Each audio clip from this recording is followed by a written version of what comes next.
الحمد لله وكفى وسلام على عباده الذين اصطفى أما بعد فأعوذ بالله من الشيطان الرجيم بسم الله الرحمن الرحيم أفغير دين الله يبغون وله أسلم من في السماوات والأرض طوعا وكرها وإليه يرجعون وقال تعالى وآخرين منهم لما يلحقوا بهم وهو العزيز الحكيم وقال النبي صلى الله تبارك وتعالى عليه وعلى آله وأصحابه مبارك وسلم إن الإسلام يهدم ما كان قبله وإن الهجرة تهدم ما كان قبلها أو كما قال النبي عليه الصلاة والسلام صدق الله مولانا العظيم وصدق رسوله النبي الكريم ونحن على ذلك لمن الشاهدين والشاكرين والحمد لله رب العالمين اللهم صل على محمد وعلى آل محمد كما صليت على إبراهيم وعلى آل إبراهيم إنك حميد مجيد اللهم بارك على محمد وعلى آل محمد كما باركت على إبراهيم وعلى آل إبراهيم إنك حميد مجيد میرے محترم بھائیو، دوستو، بزرگو، اللہ رب العزت کا ارشاد مبارک ہے افغیر دین اللہ یبغون، اللہ کے اتنے پیارے دین کو چھوڑ کے تم اور لوگوں کے دین تلاش کرتے ہو۔ وَلَهُ أَسْلَمَ مَنْ فِي السَّمَاوَاتِ وَالْأَرْضِ طَوْعًا وَكَرْهًا، حالانکہ زمین اور آسمان کی تمام چیزیں آج تک اور تا قیامت اللہ کے حکم کی محتاج بھی ہیں اور اللہ کے حکم کی فرما بردار بھی ہیں۔ ایک انسان کو اللہ نے اختیار دیا ہے اور یہ اختیار دے کر چودھری بن گیا اور دین اسلام کی اہمیت کو بھی کھو بیٹھا، اور جہاں نور ہے اس کو اندھیرا بنا دیا اور جہاں اندھیرا ہے اس کو نور بنا دیا، اور جدت پسندی کی طرف بھاگنے لگا کہ ہم اسلام کے اندر جدت پسندی کو تلاش کرتے ہیں۔ میرا اللہ کہتا ہے ان یہودیوں پہ، عیسائیوں پہ لعنت ہو جنہوں نے اللہ کے دین کو بگاڑا اور جدت پسندی کی تلاش میں رہے۔ اسلام کسی جدت پسندی کا نام نہیں ہے، اسلام کسی نئی ترقی کا نام نہیں ہے، اسلام کسی نئی معلومات کا نام نہیں ہے، اسلام کسی نئے ذائقہ کا نام نہیں ہے، اسلام کسی نئے ٹیسٹ کا نام نہیں ہے۔ یہ وہی اسلام ہے جس پر صحابہ کرام نے ایک قرآن پکڑا اور صاحب قرآن کو پکڑا، اور اللہ نے ان کی تمام نسبتیں قرآن میں اور دیگر کتابوں میں کر دی، اور رضی اللہ عنہم ورضوا عنہ کہہ چکے۔ اس سرٹیفکیٹ پر جنت مل چکی ہے، اس سرٹیفکیٹ پر صحابیت نصیب ہو گئی ہے، اس سرٹیفکیٹ پر رضی اللہ عنہم ورضوا عنہ کا تمغہ مل چکا ہے، اس سرٹیفکیٹ پر شہادت کے رتبے عطا ہو چکے ہیں، اس سرٹیفکیٹ پر مکہ کی امامت عطا ہو گئی ہے اور مدینہ کی امامت عطا ہو گئی ہے اور بیت المقدس کی امامت عطا ہو گئی ہے۔ اسلام نئی ترقی نہیں ہے، اسلام جب سے چلا ہے اس وقت سے ترقی کا دور ہے، مگر بندہ اپنی شاہراہ بھول گیا اور اپنی سڑک بھول گیا اور اپنا راستہ بھول گیا، اور کسی سے پوچھنا بھی اس نے اچھا نہ سمجھا، اور وہ چلتے چلتے گیا اور تباہ و برباد ہو گیا۔ اس کے لمبے سفر بھی بیکار، محنت بھی بیکار، ترقی بھی بیکار، جدت پسندی بھی بیکار۔ سلمان فارسی رضی اللہ تعالیٰ عنہ جب قرآن اترا وَآخَرِينَ مِنْهُمْ لَمَّا يَلْحَقُوا بِهِمْ وَهُوَ الْعَزِيزُ الْحَكِيمُ، کچھ لوگ ہیں جو اب اسلام لا رہے ہیں اور کچھ لوگ ہیں جو بعد میں ایمان لائیں گے۔ یہ اللہ رب العزت کی طرف سے بڑے اعزاز یافتہ لوگ ہیں۔ اس وقت سلمان فارسی اسلام کی طرف راغب ہوئے اور اسلام قبول کیا، اور یہ ایران کے علاقے ہرمز کے ساتھ منسلک تھے اور مجوسی گھرانے سے تعلق تھا، اور بڑے بڑے پادریوں کے پاس ان کو لایا گیا اور ان کو مدینہ میں لا کر بیچ بھی دیا گیا۔ 10 آقا تھے جن کے یہ غلام بنے۔ بالآخر میرے نبی کے دربار میں جب آئے، ایک راہب نے، پادری نے ان سے کہا جاؤ، ایک پیغمبر ہے جس کو نبی آخر الزماں کہتے ہیں، اس کی نشانی یہ ہوگی اگر اس کو صدقہ دو گے وہ قبول نہیں کرے گا، ہدیہ دو گے وہ قبول کر لے گا، اور اس کے دونوں کندھوں کے درمیان مہر نبوت ہوگی، اس کو تلاش کر لینا، جب تمہیں مل جائے تو سمجھو کہ وہ امام الانبیاء ہیں، سرور دو عالم ہے، اس کا راستہ ہے، اس کا نام ہے، اس کا کام ہے، اس کا دین دین ہے، اس کا اسلام ہے۔ ساری کائنات کی سجاوٹ بھی ہے، بناوٹ بھی ہے، زینت بھی ہے، فخر بھی ہے، بلندی بھی ہے، عروج بھی ہے، نسبتیں ساری حضرت محمد صلی اللہ علیہ وسلم کے نام پر ہیں۔ اللہ کی قسم یہ نام ایسا ہے جس کو دنیا مٹانا بھی چاہے تو مٹا نہیں سکتی، گمانا چاہے گما نہیں سکتی، بجھانا چاہے بجھا نہیں سکتی۔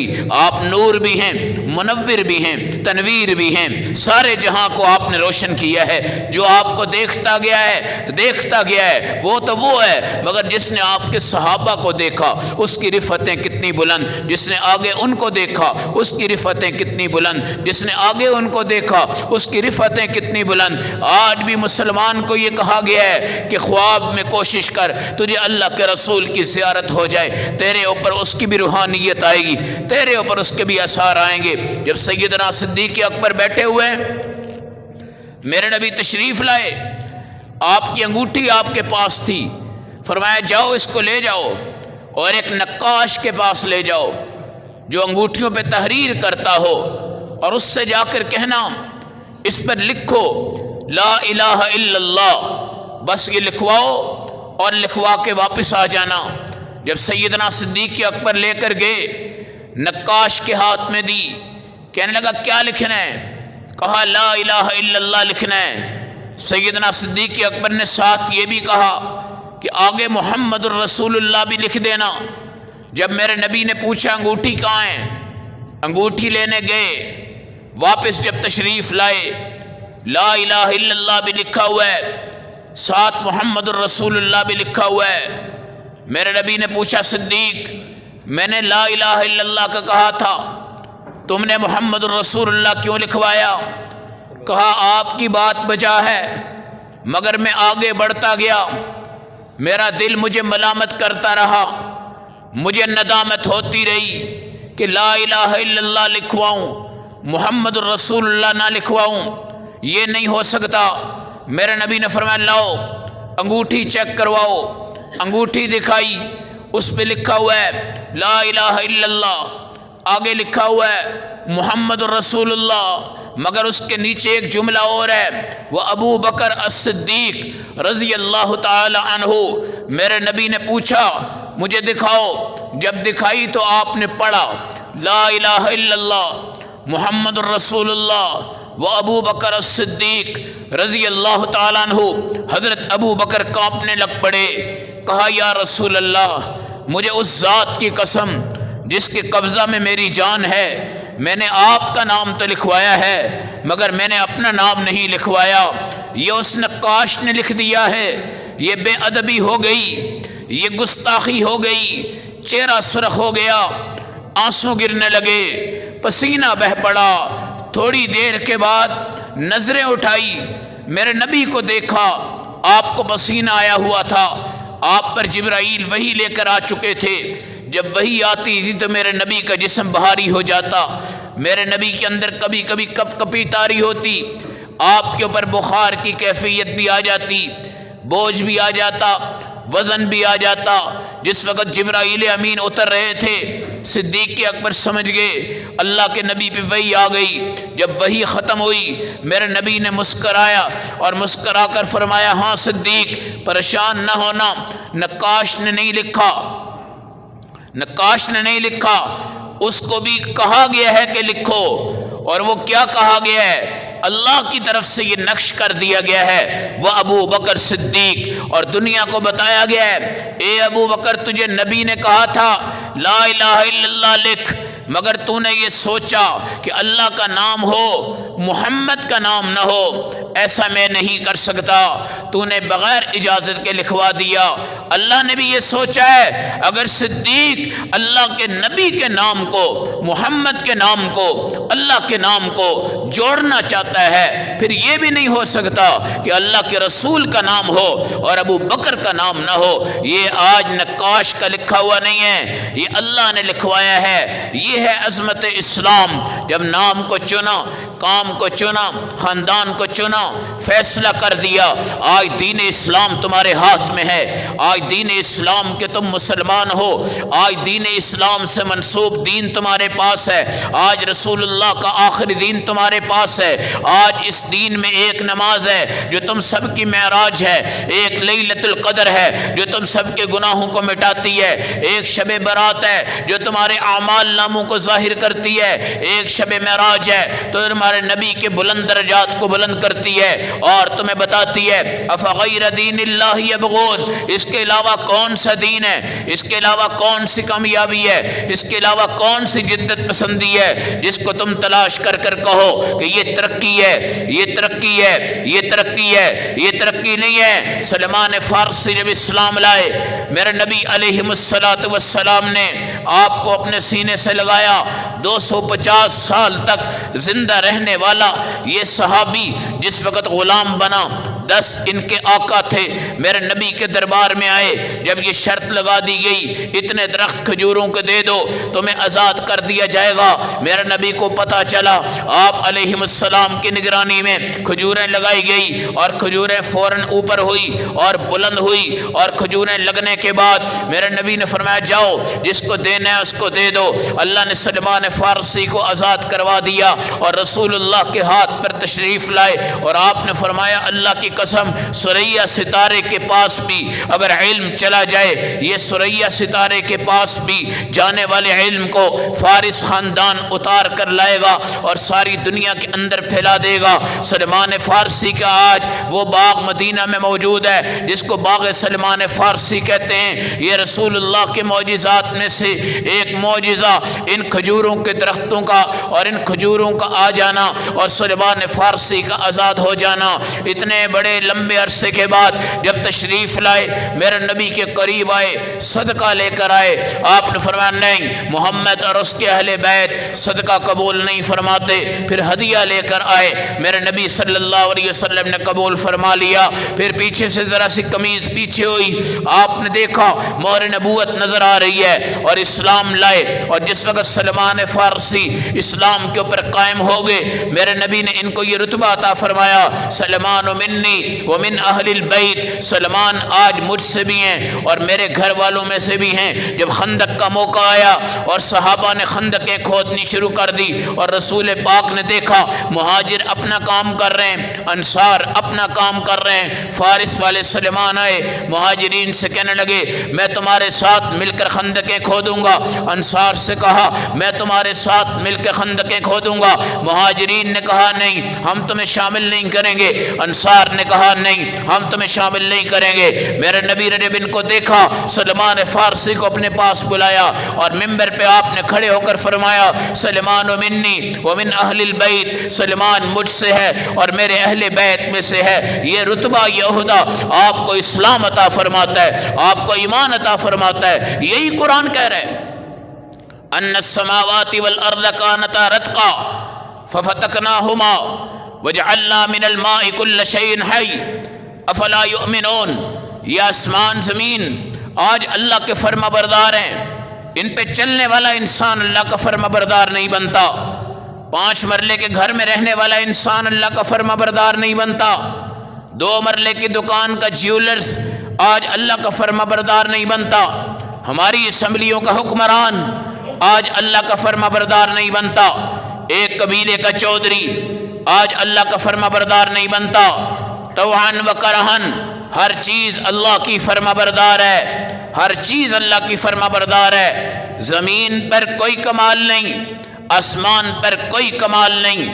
اللہ کہتے ہیں سماوات والارض کانتا رتقا، یہ بالکل بند تھے، آپس میں جڑے ہوئے تھے، ففتقناہما، اللہ نے پھاڑ کر زمین نیچے کر دی، آسمان اوپر کر دیا، پھر آسمان کے خوبصورت ستارے، آسمان پر بہترین چاند، آسمان پر بہترین سورج، آسمان پر بہترین بادل، آسمان پر بہترین نظارے، زمین پر اللہ نے کتنے نظام رکھے ہوئے ہیں اور کتنا کچھ کر دیا ہے، مگر اللہ کے فرما بردار بننے والا انسان گاڑیاں چلا رہا ہے، جہاز چلا رہا ہے، سائیکلیں چلا رہا ہے، دوڑ لگا رہا ہے، واک کر رہا ہے، کوٹھیاں بنا رہا ہے، فیکٹریاں بنا رہا ہے، بحریہ ٹاؤن بن رہے ہیں، ڈی ولی اچھے بن رہے ہیں، بڑا بڑا کچھ بن رہا ہے۔ ابھی اللہ کی زمین پہ چلنے والے مری کے اندر جو سیاح گئے تھے اور ان سیاحوں نے وہاں پر سیر کی ہے، جو کچھ بھی کیا ہے، یہ معاملہ مجھے پتہ نہیں، نہ ہی یہاں کی حکومتوں کو اس چیز کے کوئی اندازے ہیں۔ ان کی غفلت شماریوں کے نتیجے میں جو ہمارے بھائی وہاں پہ برف میں دب گئے یا طوفانوں میں پھنس گئے، پتہ نہیں وہ 20 ہیں، پتہ نہیں وہ 50 ہیں، پتہ نہیں وہ 100 ہیں، پتہ نہیں وہ 1000 ہیں، پتہ نہیں وہ 3000 ہیں، پتہ نہیں وہ 4000 ہیں۔ میرے بھائیو، اللہ کے فرما برداری کرو، ان پہاڑوں کو دیکھ کر اپنے اللہ کو پہچانو، ان برفانی تودوں کو دیکھ کر اپنے اللہ کو پہچانو۔ اگر تم نے ہوٹلوں میں رہنا ہے اور تم نے ٹی وی دیکھنے ہیں اور ڈرامے دیکھنے ہیں اور اپنی بیویوں اور بچیوں کے ساتھ صرف واہ واہ کرنا ہے، واہ واہ کرنا ہے، اور اللہ کے سجدے چھوٹیں گے، اللہ کے رکوع چھوٹیں گے، اللہ کا نظام چھوٹے گا، پھر اس طرح کے طوفان آئیں گے۔ اللہ کہتے ہیں لو بھائی، ہم نے زمین کو پھاڑا، آسمان کو پھاڑا، اب یہ دھوپ تمہاری وٹامنس کو پورا کر رہی ہے، اور یہ ستارے تمہیں دنیا میں راستے دکھا رہے ہیں، اور یہ چاند تمہیں اپنی چمک دکھا کر بتا رہا ہے کہ تم تو ایمان والے ہو۔ چاند تو تمہارا خادم ہے، تم تو ایمان والے ہو۔ ستارہ تمہارا خادم ہے، تم تو ایمان والے ہو۔ یہ سورج تمہارا خادم ہے، یہ سمندر، یہ دریا، یہ بحریں، یہ آبشاریں، یہ درخت، یہ زیب و زینت، یہ مڑی کے پہاڑ، یہ بڑے بڑے برف پوش پہاڑ اور ان پر پڑی ہوئی برف اور سفید چادر اور شیشہ پہاڑ 24 گھنٹے میں تمہیں اللہ کی معرفت دلوا سکتے ہیں، تم اللہ کو پہچان سکتے ہو۔ میرے نبی جب فجر کی نماز پڑھتے، آپ باہر نکلتے، اس سے پہلے بھی آپ قرآن کی آیتیں پڑھتے، ان فی خلق السماوات والارض، زمینوں کی پیدائش، آسمانوں کی پیدائش، واختلاف اللیل، رات آ گئی چلی گئی، والنہار، دن آیا چلا گیا، الذین یذکرون اللہ قیاما، کچھ لوگ کھڑے ہو کے اللہ اللہ کرتے ہیں۔ آپ کیا سمجھتے ہیں آپ کے ذکر سے اللہ پاک ہوتے ہیں؟ اللہ تو پاک ہیں، اللہ تو صاف ہیں، اللہ تو شفاف ہیں۔ میرے نبی نے فرمایا ایک رکوع کرو، سبحان ربی العظیم پڑھو، تیسرا بدن کا حصہ تمہارا پورا جہنم سے آزاد ہوتا ہے، دوسری بار پڑھو اس سے زیادہ آزاد ہوتا ہے، تیسری بار پڑھو تمہارا پورا جسم اللہ جہنم سے آزاد کرتے ہیں۔ اللہ خود پاک ہیں، مگر اس کی تسبیح کرنے سے اللہ تمہیں پاک کریں گے، تم اللہ کو پاک نہیں کر سکتے۔ تم اللہ کے درجے، پوری کائنات آ جائے، سب نافرمان بن جائیں، اللہ کی خدائی کو فرق کوئی نہیں، پوری کائنات آ جائے، سب سجدے میں چلے جائیں، اللہ رب العزت کی شان میں کوئی فرق نہیں۔ اللہ اسی جگہ پر ہے، تنے تنہا ہے، وحدہ لا شریک ہے، اعلیٰ سے اعلیٰ ہے، اجل سے اجل ہے، اعظم سے اعظم ہے۔ جب نماز نہیں پڑھنی، اللہ اکبر کہاں نکلے گا تمہارے منہ سے؟ جب نماز نہیں پڑھنی، صبح کی نہیں پڑھی، آپ کو اللہ اکبر کہاں سے نکلے گا؟ ظہر نہیں پڑھی، اللہ اکبر کہاں سے نکلے گا؟ عصر نہیں پڑھی، اللہ اکبر کہاں سے نکلے گا؟ مغرب نہیں پڑھی، اللہ اکبر کہاں سے نکلے گا؟ اللہ بھی بلند ہے، اللہ کا قرآن بھی بلند ہے۔ اللہ تمہیں کہتا ہے نماز پڑھو، نماز پڑھو، نماز میں ثنا پڑھ لی، ثنا کے بعد تم نے قرآن پڑھا، قرآن پڑھتے پڑھتے تم رکوع میں چلے گئے۔ اب تم اگر کہو کہ میں رکوع میں قرآن پڑھوں، اللہ نے تمہیں منع کر دیا۔ اب تم کہو کہ میں سجدے میں جا کے قرآن پڑھوں، اللہ نے تمہیں منع کر دیا۔ اب تم کہو کہ میں اتحیات میں جا کے قرآن پڑھوں، اللہ نے تمہیں منع کر دیا۔ اس لیے منع کیا کہ نماز کے اندر رکوع کی حالت پستی والی ہے، سجدے کی حالت پستی والی ہے، جھکنے والی ہے۔ اللہ کا قرآن پستی سے پاک ہے اور اللہ بھی پستی سے پاک ہے۔ اللہ نے نمازی سے کہا ہے اگر تو قیام کے اندر ہے تو میرا قرآن پڑھنا، اگر تو رکوع میں جائے تو میرا قرآن نہ پڑھنا، اگر تو سجدے میں جائے تو میرا قرآن نہ پڑھنا، اگر اتحیات میں جائے میرا قرآن نہ پڑھنا، آخر تک جائے میرا قرآن نہ پڑھنا، کیونکہ قرآن بلندی ہے، قرآن بلندی کی حالت میں پڑھنا ہے، قرآن پستی نہیں ہے، پستی کی حالت میں تم نے نہیں پڑھنا۔ پستی کی حالت میں سبحان ربی الاعلیٰ پڑھ لینا، سبحان ربی العظیم پڑھ لینا، اتحیات پڑھ لینا۔ میرے بھائیو یہ دین بلند ہے، یہ دین بلند ہے۔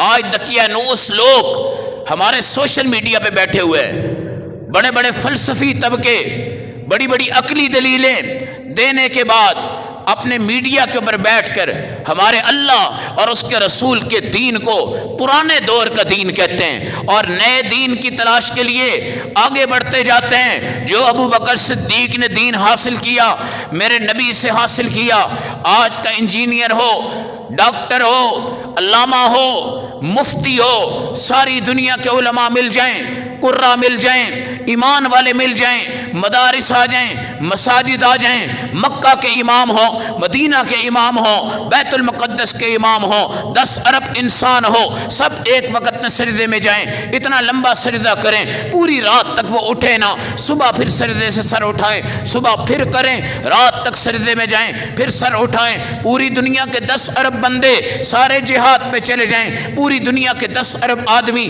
سارے حج پہ آ جائیں، پوری دنیا کے 10 ارب آدمی مکہ کے نمازی بن کے کھڑے ہو جائیں، پوری دنیا کے 10 ارب مسلمان مدینہ کے نمازی بن کے کھڑے ہو جائیں، پوری دنیا کے 10 ارب کے مسلمان بیت المقدس کے نمازی بن کے کھڑے ہو جائیں، اللہ کی قسم مقبوضہ کشمیر کا میدان جہادوں سے سج جائے، افغانستان کے علاقے جہاد سے سج جائیں، بیت المقدس کے علاقے جہاد سے سج جائیں، کوئی جہاد میں ہو، کوئی سجدے میں ہو، کوئی رکوع میں ہو، ساری دنیا میں ایک کافر بھی نہ ہو، ایک یہودی بھی نہ ہو، ایک عیسائی بھی نہ ہو، ایک سکھ بھی نہ ہو، ایک ہندو بھی نہ ہو، ایک گندا پادری بھی نہ ہو، ساری دنیا اہل حق کی ہو، اہل اسلام کی ہو، اہل جہاد کی ہو، اہل نماز کی ہو، اہل روزہ کی ہو، اہل قرآن کی ہو، سب کی عبادتیں جمع کر دی جائیں، ابو بکر صدیق کے خدا کی قسم جس میں اتھر کے ساتھ جو مٹی کا ایک ذرہ لگا ہوا ہے یہ اس کے برابر کائنات نہیں پہنچ سکتی۔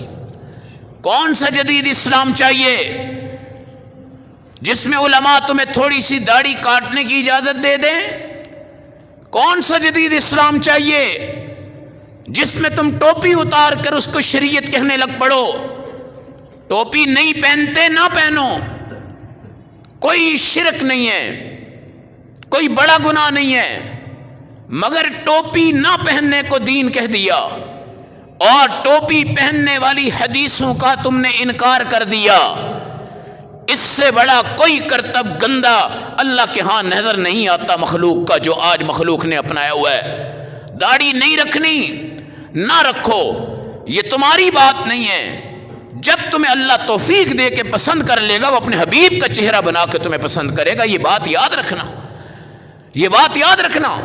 اپنی دلہنوں کو مزین کیا، دلہنوں کے بال بھی کٹوائے، اپنی بیویوں کی پلکیں بھی کٹوائی، اپنی بیویوں کے چہروں کے اوپر عجیب قسم کے ڈیزائن بھی نکلوا دیے، ان کے لباس بھی ہم نے مختصر کر دیے۔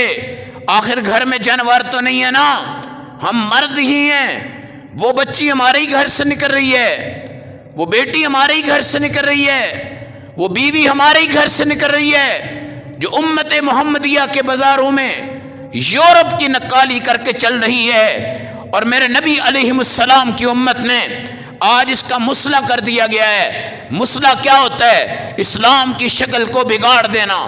مصلح کیا ہوتا ہے؟ نیا اسلام تلاش کرنا۔ مصلح کیا ہوتا ہے؟ اسلام کی جدت پسندی کو تلاش کرنا، اس کو مصلح کہا جاتا ہے۔ اللہ جب پسند کرتا ہے نا تو آپ کی بیٹی کو، آپ کی بیوی کو اماں فاطمہ کا نقشہ دے دیتا ہے، اماں خدیجہ کا نقشہ عطا کر دیتا ہے، اماں عائشہ کا نقشہ عطا کر دیتا ہے۔ اب داڑھی نہیں رکھتے، کوئی بات نہیں، تم مسلمان ہو الحمدللہ، تمہارے اندر کوئی بہت بڑا شرک والا گناہ نہیں ہے، مگر داڑھی کو نہ رکھ کر یہ کہنا کہ داڑھی اسلام کے اندر لازم نہیں ہے، داڑھی اسلام کے اندر کوئی بڑی حیثیت نہیں رکھتی۔ داڑھی اسلام کے اندر میرے نبی صلی اللہ علیہ وسلم کے دور میں ایک بندے کو کہا گیا کہ مسواک کر، نبی کی سنت ہے، نبی کی سنت ہے۔ اس نے اپنی شرمگاہ کے ساتھ مسواک لگائی تھی اور کہا تھا کہ اس کی کوئی حیثیت نہیں، وہ مسواک اس کی شرمگاہ کے ساتھ لگ گئی اور وہ ہاتھ اسی طرح مڑا رہا، اس ہاتھ کو بھی وہ ٹھیک نہیں کر سکا اور پوری زندگی گھومتا رہا، مگر اس کا دایاں ہاتھ کام کرنا چھوڑ گیا تھا۔ جدت پسندی والا اسلام، نیا اسلام، آسان اسلام، نیا پاکستان بنانے لگے تھے، اسلام کو مٹا کر کوئی نیا اسلام لانے کی کوشش شروع ہو گئی، اور جس کی وجہ سے آج اللہ کی پکڑ آ رہی ہے، اللہ کا نظام آ رہا ہے۔ وہ صدیق اکبر ہے، معراج میں اللہ نے اس کا تذکرہ کیا، اے حبیب جبرائیل نے تمہیں چھوڑ دیا، اب تم پریشان ہو کے اوپر آ رہے ہو، تم اکیلے نہیں ہو، لو سنو، ابو بکر صدیق کی آواز آ گئی۔ میرے نبی کو بتایا گیا تیرا یار اللہ بلوا رہا ہے اور اس کی آواز کو سن، آج بھی وہ تیرا ساتھی ہے، اور معراج پر بھی اس کی آواز سے انشاءاللہ اللہ تجھے آج سکون عطا فرما رہا ہے، اللہ تجھے راحتیں عطا فرما رہا ہے۔ سلیمان فارسی 10 جگہ سے بکنے کے بعد آج اللہ کے اس دین پر آئے ہیں جو میرے نبی صلی اللہ علیہ وسلم کا دین تھا۔ آج اللہ نے کیا چمک عطا فرمائی، کیا فارس قبیلے کو عزت عطا فرمائی۔ امام ابو حنیفہ اسی فارس قبیلے سے جس وقت کائنات میں تشریف لائے، اللہ نے ان کو امام اعظم ابو حنیفہ بنا دیا کہ تو اس رسول کا امتی ہے جس کا نام رسول اعظم ہے، تجھے پاس وہ دین ہے جس کا نام قرآن اعظم ہے، تیرے پاس وہ اسلام ہے جس کا نام اسلام اعظم ہے۔ لہذا ابو حنیفہ کے دین کو چھوڑ کر دائیں بائیں کے چکر کھانے والے، پلٹا کھانے والے آج صراط مستقیم سے بہت دور کی طرف بھاگ جاتے ہیں۔ اسلام کے دین کو دل سے چن لو، اور اگر تمہارے اندر اسلام کمزور ہے تو یہ سمجھو کہ ابھی تک اللہ نے تم سے اپنی محبت کا اظہار نہیں فرمایا، ابھی تک نہیں فرمایا۔ موسیٰ علیہ السلام کے دور میں جادوگر آئے، لاٹھیاں ڈالی، سانپ بن گئے، اژدہا بن گئے، جادو شروع ہو گیا۔ موسیٰ علیہ السلام کا عصا جب آیا سب کو نگل گیا۔ اللہ نے تمام جادوگروں کو اسلام کی توفیق عطا فرما دی۔ حضرت موسیٰ نے کہا مسئلہ تو فرعون کا تھا، وہ تو اس طرح ہی تباہ و برباد ہو گیا ہے، ابھی تک اس کو اسلام کی توفیق نہیں ملی۔ جادوگر آج اسلام پہ آ گئے، مزہ تو تھا کہ فرعون اسلام پہ آتا۔ اللہ نے کیا جواب دیا کہ مقابلے سے پہلے جادوگروں نے کہا ہم کچھ کریں نہ کریں، ہم پگڑی موسیٰ کی پہنیں گے، لباس موسیٰ کا پہنیں گے، داڑھی موسیٰ والی رکھیں گے۔ یہاں پر اللہ کا بندہ داڑھی نہیں رکھتا، اگر اس کو کہا جائے کہ تو نے ڈرامے میں کام کرنا ہے، اس جگہ تجھے داڑھی رکھنی پڑے گی، وہ ڈرامے کے لیے داڑھی رکھ لیتا ہے۔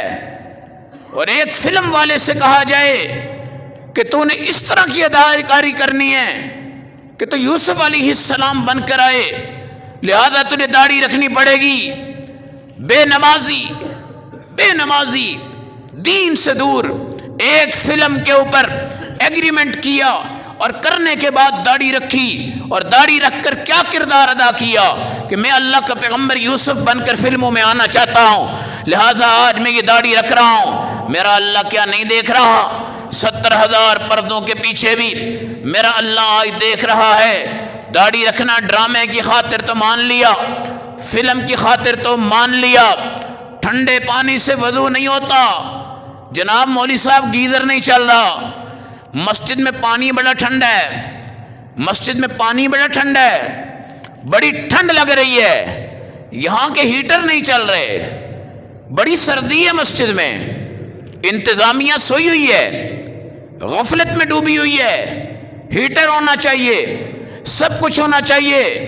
میرے بھائی مری کے اندر جا کر ٹھنڈی برف کے اوپر کھڑے ہوتے ہو، وہاں سردی نہیں لگتی؟ بابو سر پہ جا کے کھڑے ہوتے ہو، وہاں پہ سردی نہیں لگتی؟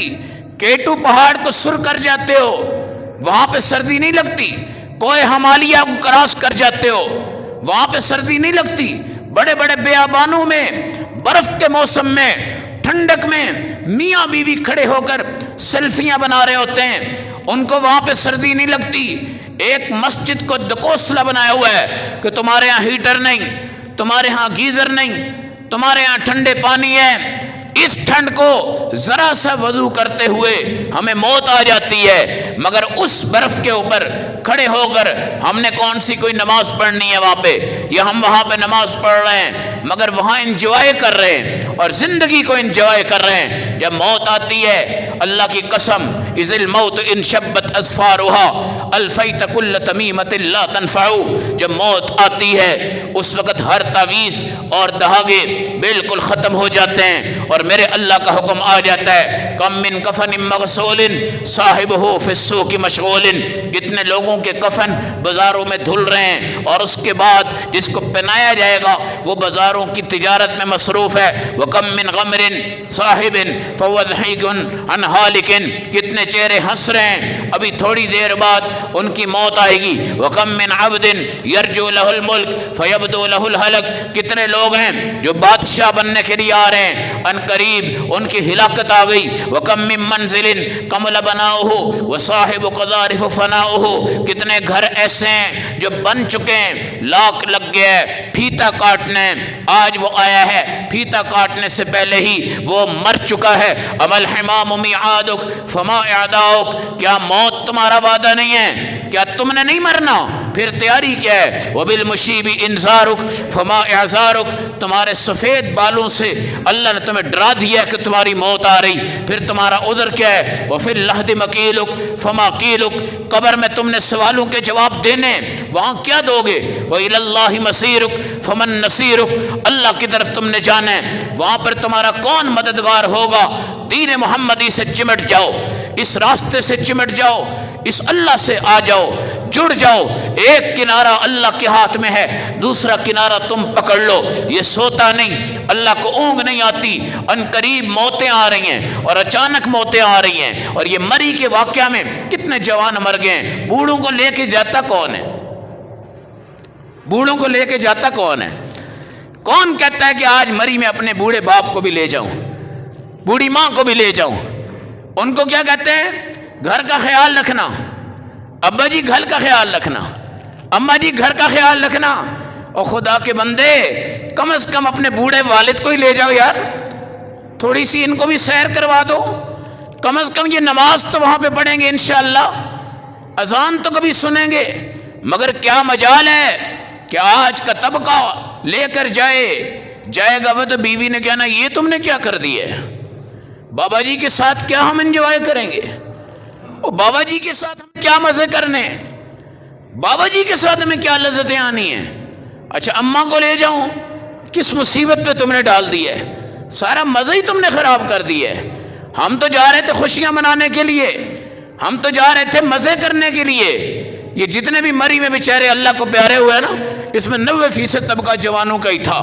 اللہ ان کی روح کو منور فرمائے، اللہ ان کی قبروں کو جنت کا باغ بنائے۔ کسی بھی گھر کا پھول تھے، چراغ تھے، اللہ نے ان کو بجھا دیا ہے۔ موت آ گئی، ان کی اچانک آ گئی، ان کے ساتھ بچے کیا، بچیاں کیا، معصوم بچے کیا۔ حضرت عائشہ نے میرے نبی سے پوچھا یا رسول اللہ، کبھی کبھی اللہ کی طرف سے پکڑ آتی ہے، انہلک وفینا الصالحون، کیا ہم بھی ہلاک ہو جائیں گے؟ حالانکہ ہم میں نیک لوگ بھی ہوتے ہیں۔ میرے نبی نے فرمایا ہاں تم بھی ہلاک ہو جاؤ گے، نیک بھی ہلاک ہو جائیں گے، مگر فرق یہ ہے کوئی بدبخت کفر پہ اٹھے گا، کوئی بدبخت شرک پہ اٹھے گا، کوئی بدبخت شراب کا پیالہ پکڑ کے اٹھے گا، کوئی بدبخت اپنی خودکشی کرتے ہوئے ہتھیار کو لے کے اٹھے گا، اور کوئی بدبخت گالیاں نکالتے ہوئے اٹھے گا، کوئی بدبخت میرے نبی کا گستاخ بن کر مرزائی بن کے اٹھے گا، کوئی بدبخت میرے نبی کے صحابہ کا گستاخ بن کر اٹھے گا، کوئی بدبخت قرآن کو جلانے والے ہاتھ لے کے اٹھے گا، کوئی بدبخت میرے نبی علیہ السلام کے دین کو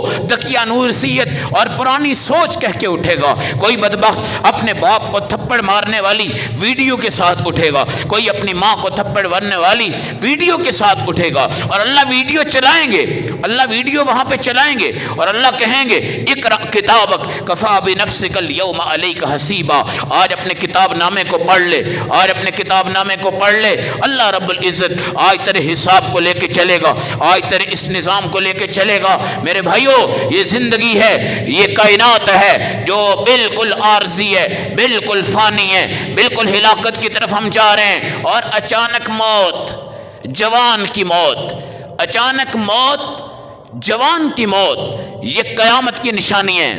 اچانک موت، جوان کی موت، یہ دو چیزیں قیامت کی نشانی ہیں۔ اور بندے جوان مریں گے، بوڑھے کم مریں گے، بہت بہت بیمار لوگ بھی اپنے بستروں میں رہیں گے، مگر جس کو موت کا تصور نہیں، موت کی بیماری کا پتہ نہیں، موت کا یقین اس کو ہے ہی کوئی نہیں، وہ کیا ہوگا؟ ایک دم سے مر جائے گا، ایک دم سے مر جائے گا۔